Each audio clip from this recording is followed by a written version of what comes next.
So now we are discussing about advantages of audit. Advantages of audit. Importance of auditing can be judged from the fact that even those organizations which are not covered by Companies Act 1956 get their financial statements audited. It has become a necessity of every commercial and even non-commercial organization.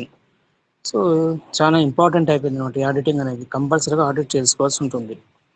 It has become a necessity for every commercial and even non-commercial organizations also. It is going to be very important. People are interested to know the true facts about their business, which are helpful to them for future planning and improvements in operations. Sole trader is interested in knowing whether the business is conducted efficiently or not. So the sole trader is very much interested how my business is going on, is efficiently going on or not.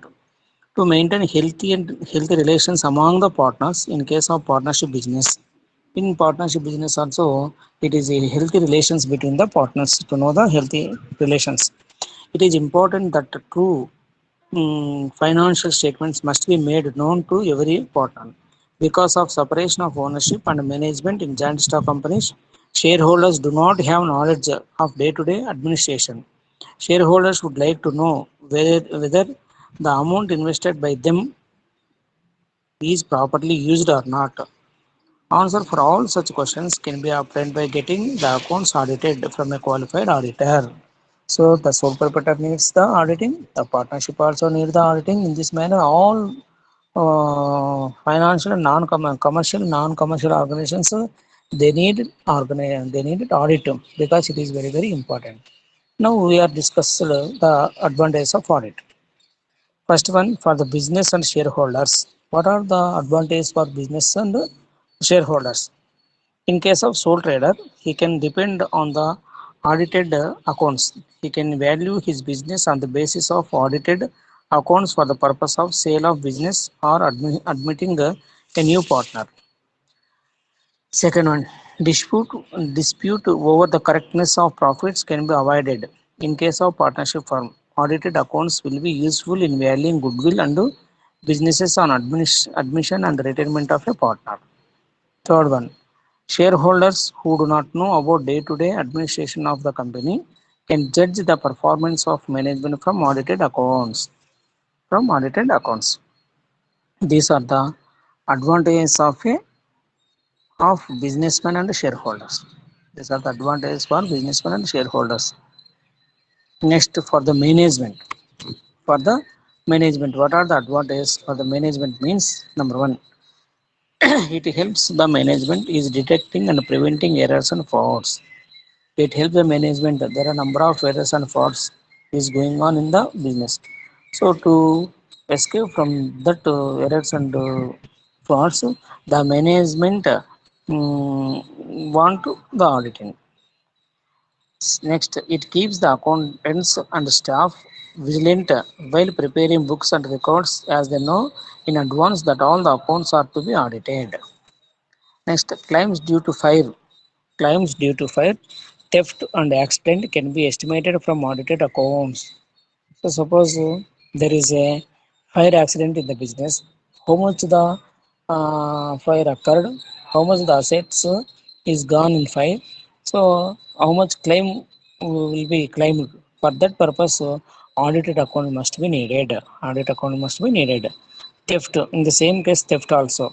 When theft is gone in a business, how much theft is gone, how much value of the assets is gone. To know that the audited accounts is necessary. For this purpose, the management wants auditing. Then management wants auditing. Next, management gets advice on financial affairs from the auditors who have expert knowledge. Because the audited accounts are uniformly prepared over the year, comparison of such a statement become easier. Next, for the creditors. So what are the advantages for creditors from the auditing? Means అంటే రుణదాతలకు ఈ auditing వల్ల ఎటువంటి ప్రయోజనం ఉంటుంది, ఎటువంటి లాభాలు ఉంటాయి అంటే, so number one, Long-term and short-term creditors can depend on audited financial statements while taking decision to grant credit to business houses. So వాళ్ళు ఆ సంస్థకు అప్పు ఇవ్వాలి, రుణం ఇవ్వాలి అన్నప్పుడు వాళ్ళు ఆ సంస్థల యొక్క ఫైనాన్స్ స్టేట్మెంట్స్ని చూసి, ఆడిటింగ్ రిపోర్ట్ని చూసి ఆ సంస్థకు అప్పు ఇవ్వడానికి, రుణాన్ని ఇవ్వడానికి ముందుకు వస్తారు. కాబట్టి రుణదాతలకు ఆ సంస్థకు అప్పిస్తే తిరిగి మాకు అప్పు తిరిగి చెల్లించబడుతుంది అని గ్యారంటీ ఏర్పడితేనే వాళ్ళు అప్పిస్తారు. ఫర్ దట్ వాళ్ళు ఏం చేస్తారంటే ఆ సంస్థ యొక్క ఆడిటర్ రిపోర్ట్ని చూసుకొని, ఓహో సంస్థ యొక్క పరిస్థితి ఏ విధంగా ఉంది, చెల్లించగలిగే శక్తి ఉందా లేదా అని చెప్పి నిర్ణయించుకొని అప్పుడు వాళ్ళు సంస్థకు అప్పుడు సంస్థ రుణం ఇవ్వడానికి ముందుకు వస్తారు. కాబట్టి రుణదాతలు కూడా ఆడిట్ చేసిన లెక్కలు చాలా ఇంపార్టెంట్. ఆడిటింగ్ అనేది చాలా చాలా important. Next for the government bodies, ప్రభుత్వ సంస్థలకు ఏ విధంగా ఆడిటింగ్ ఉపయోగకరము. Government bodies taxation authorities depend on audited statements in assessing the income tax, sales tax and wealth tax liability of the business. ఆదాయ పన్ను శాఖ అధికారులకు కానీ, అమ్మక పన్ను శాఖ అధికారులు కానీ, జిఎస్టీ వాళ్ళ అధికారులకు కానీ వాళ్ళు పన్నును విధించాలి సంస్థల మీద అంటే ఈ ఆడిటింగ్ అనేటువంటి లెక్కలను బట్టే వాళ్ళు పన్ను విధిస్తారు. ఆడిట్ చేసినటువంటి లెక్కలు లేకపోతే వాళ్ళు పన్ను విధించడానికి ముందుకు రారు. కాబట్టి వీళ్ళంతా ఖచ్చితంగా పన్నును ఖచ్చితంగా వసూలు చేయాలి, ప్రభుత్వానికి ఆదాయం చేకూర్చాలి అంటే కంపల్సరీగా వాళ్ళు ఆడిట్ చేసిన లెక్కలు ఉండాలి వాళ్ళకి. కాబట్టి అటువంటి సంస్థలు పన్ను విధించడానికి ఆడిట్ చేసిన లెక్కలు కంపల్సరీ. కాబట్టి ఆడిటింగ్ తప్పనిసరి for taxation authorities and sales tax authorities. Next audited accounts can be produced in the court to provide an evidence. ఏదన్నా కోర్టులో కేసు పడితే అటువంటప్పుడు ఆ ఇష్యూ గెలవడానికి ఆడిటెడ్ అకౌంట్స్ చాలా ఉపయోగకరంగా ఉంటుంది. ఆడిటెడ్ రిపోర్ట్, ఆడిటెడ్ చేసిన అకౌంట్స్ చాలా చాలా ఉపయోగకరంగా ఉంటాయి. Audited accounts are useful for the government while granting subsidies. So ఏదైనా సబ్సిడీ మంజూరు చేయాలంటే, ఏదైనా సబ్సిడీ ఇవ్వాలంటే కూడా ఆడిట్ చేసిన సంస్థలకు అంటే అటువంటి సంస్థలకు ఈ ఆడిట్ చేసినటువంటి లెక్కలు చాలా చాలా ఉపయోగకరంగా ఉంటాయి. చాలా చాలా ఉపయోగకరంగా ఉంటాయి.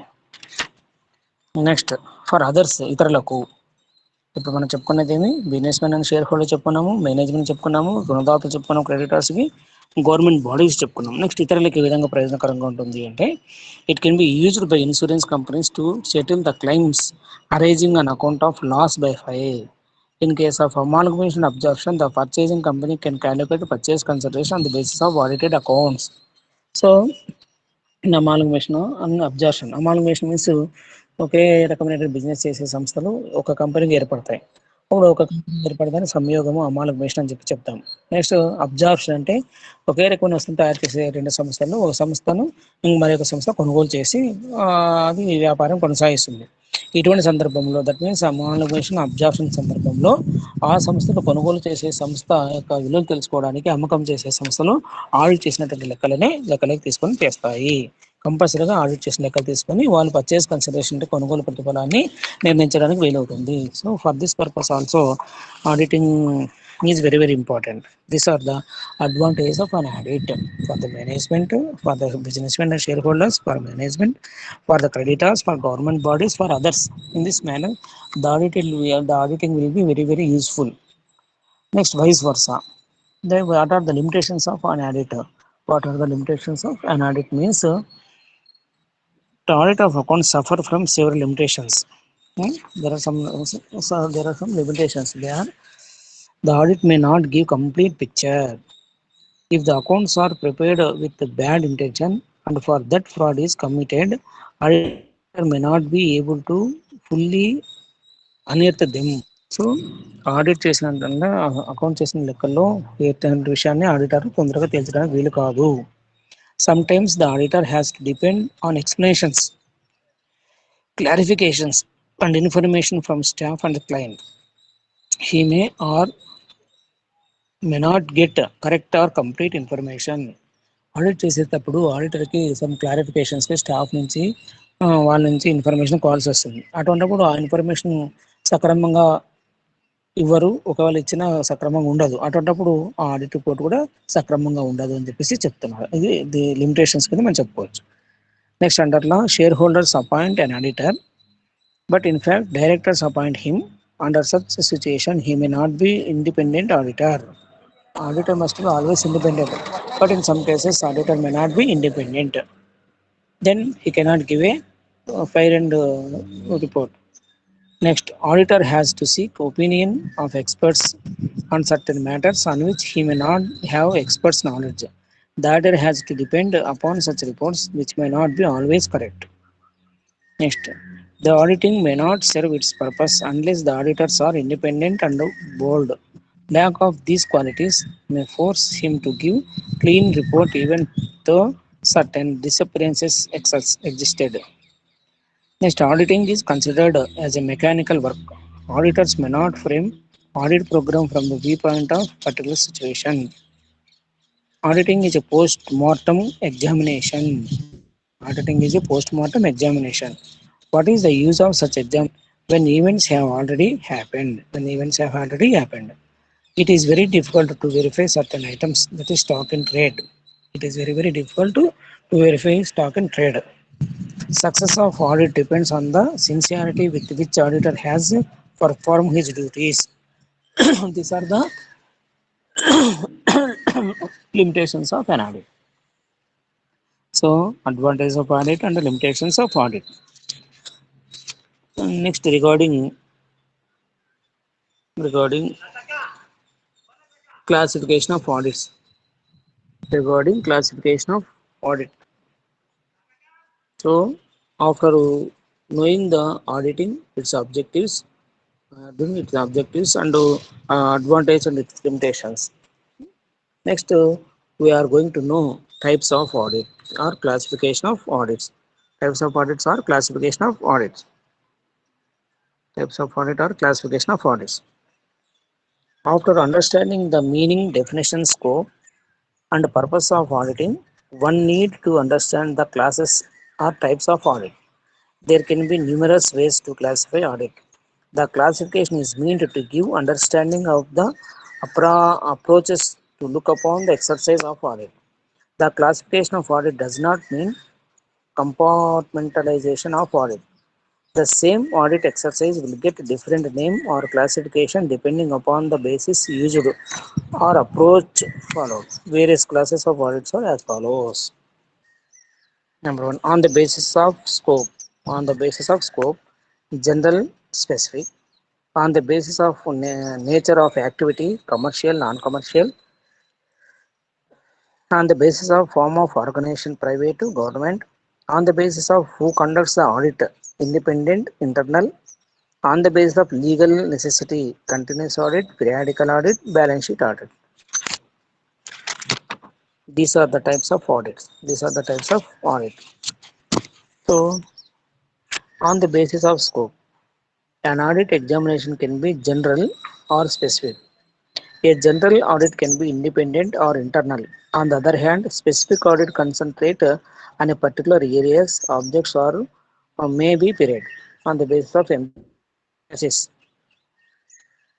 So, scope of ఎవరికి చేయాలి, డెప్త్గా చేయాలా, ఆట వరకు చేయాలా, ఎక్కడి వరకు చేయాలా అనే దాన్ని బట్టి ఆడిట్ ఏమంటారు అంటే on the basis of scope అని చెప్పి చెప్తారు. పార్షియల్ ఆడిటా, అకేషనల్ ఆడిటా, ఇంటీరియం ఆడిటా, కాస్ట్ ఆడిటా, మేనేజ్మెంట్ ఆడిటా, performance audit, standard audit, audit in depth, post and working depth, operation audit, cash audit, tax audit, secretarial audit. ఇది మనం సందర్భాన్ని బట్టి, అంశాన్ని బట్టి మనము ఆడిట్ని స్కోప్ తీసుకోవాల్సి వస్తుంది. Next, on the basis of nature of activity. Nature బట్టి the activities which the subject matter of audit may be commercial or non commercial. The nature of activity will determine the scope and approach of the audit. While the audit of profit motive organizations can be called commercial audit, the audit of non-profit organizations will fall under non-commercial audit. Example, government audit, audit of organizations involved in promotion of education, health, or environmental, etc. Next, on the basis of form of organization. Form of organization means on the basis of form of organization, the audit may be classified private or government. Private audit or government audit. The method of appointment and reporting will differ considerably these two types of audit. These two types.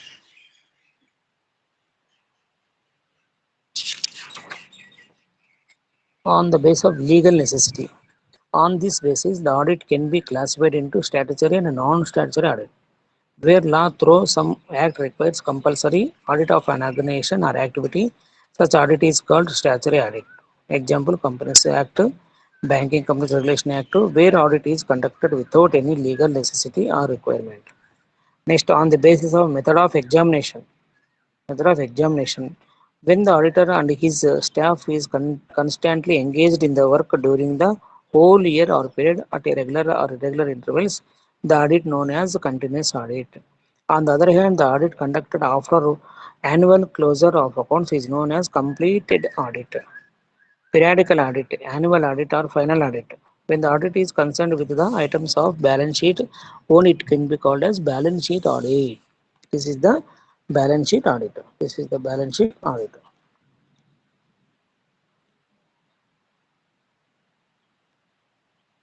This is the balance sheet audit.